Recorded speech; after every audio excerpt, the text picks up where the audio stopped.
मैं तृप्ति भटनागर आप सभी का स्वागत करती हूँ इस पॉडकास्ट जिंदगी जिंदाबाद पर, जिसमें हमने सम्मोहक कहानियों के माध्यम से विभिन्न जीवन के अनुभव और सीख प्रदान करने का एक छोटा सा प्रयास किया है। सिक्किम में पहाड़ों के ऊपर एक गांव में एक किसान रहता था। वह इलाका इतना दुर्गम था कि आए दिन आंधी, तूफान, बर्फ गिरना, अत्यधिक सर्दी पड़ना, इसी तरह की मौसमी समस्याओं से दो चार होना पड़ता था। इसी वजह से उस किसान को वहां खेत में कार्य करने के लिए मजदूर भी नहीं मिलते थे।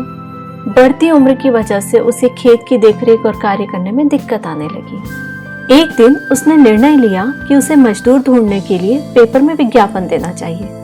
विज्ञापन पढ़कर कई लोगों ने संपर्क करा, लेकिन वहां की विषम परिस्थितियों को जानने के बाद कोई भी वहां कार्य करने के लिए तैयार ही नहीं हुआ।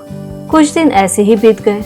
कुछ दिनों के बाद बहुत मुश्किल से एक बहुत दुबला पतला सा सामान्य कद काठी का व्यक्ति कार्य करने के लिए राजी हो गया, लेकिन वह बहुत ज्यादा पैसे मांग रहा था। किसान ने सोचा वैसे भी तो कोई यहाँ मिल ही नहीं रहा है, तो क्यों ना इसे ही काम पर रख लूं। किसान ने उसे वहां की परिस्थितियों के बारे में बताया और उससे पूछा, क्या तुम अब भी कार्य करना चाहोगे? उस व्यक्ति ने बोला, जी जरूर, बस जब हवा चलती है तब मैं सोता हूँ। किसान को उसकी बात बड़ी अटपटी लगी, लेकिन कोई और विकल्प नहीं होने के कारण उसने उस व्यक्ति को कार्य पर रख लिया। वह बहुत ही मेहनती था। सुबह खेत पर जल्दी पहुंच जाता, सारा कार्य समय पर पूरा करता और जानवरों का भी बहुत अच्छे से ख्याल रखता था।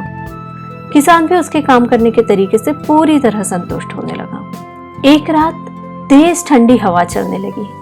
किसान अपने अनुभव से समझ गया कि तूफान आने वाला है।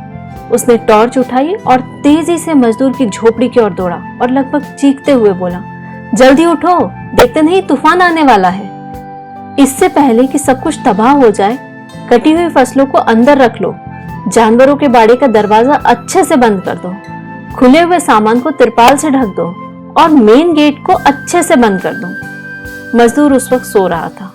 उसने करवट लेते लेते ही बोला, मालिक, मैंने आपको पहले ही बता दिया था कि जब तेज हवा चलती है तो मैं सोता हूँ। सुनते ही किसान का गुस्सा 7वें आसमान पर पहुंच गया और उसने सोचा, पहले सभी चीजों को व्यवस्थित कर लूं, फिर इसे देखता हूँ।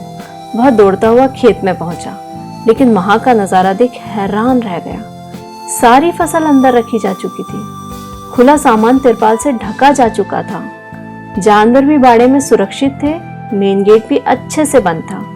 मजदूर ने सब कुछ इतना व्यवस्थित करा था कि नुकसान होने की कोई संभावना बची ही नहीं थी। किसान असल में मजदूर की बात, जब हवा चलती है तब मैं सोता हूँ और आंधी के समय चैन से सोने का राज आज समझ पाया था।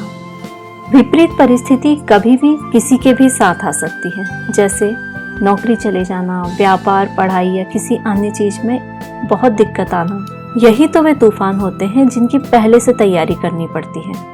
कुछ लोग शांत रहते हुए इसे गुजारते हैं और कुछ लोग बेचैन होकर। लेकिन यही वह समय होता है जब हमें चिंतन, मनन, मंथन करना चाहिए और पता लगाना चाहिए कि क्या क्या खुला रह गया है जो तूफान में बर्बाद हो सकता है। साथ ही यह भी पता लगाना चाहिए कि वो कौन से संसाधन हैं, कौन से स्किल्स हैं जो हमें ऐसे तूफानों से बचाती है।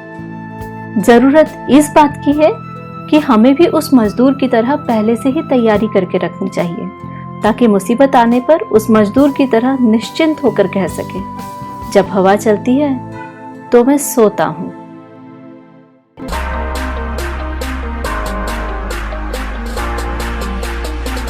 जिंदगी जिंदाबाद।